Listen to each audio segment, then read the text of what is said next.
আজকের ভিডিওতে থাকছে আমি কিভাবে আমার বিড়ালদেরকে ভ্যাকসিন দিয়ে থাকি বাসায়। এখানে আমি আজকে ফ্লুর ভ্যাকসিনটা দিব এবং র্যাবিসের ভ্যাকসিনও দিব। আমি ফ্লুর ভ্যাকসিনটাকে প্রথমে মিক্সড করে নিচ্ছি। আর আমি ভ্যাকসিন দেওয়ার জন্য বেবি নিডল নিয়েছি যেন ওদের একটু কম ব্যথা লাগে।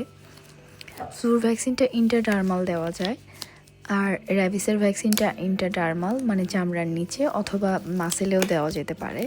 তবে যাদের এক্ষেত্রে প্র্যাকটিস নেই তারা এটা বাসায় না করাই ভালো।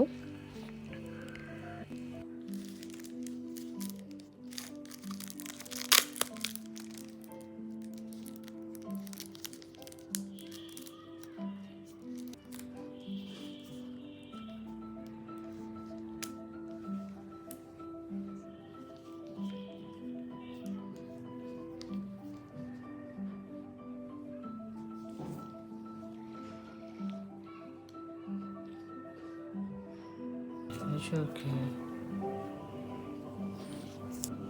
Thank you for watching.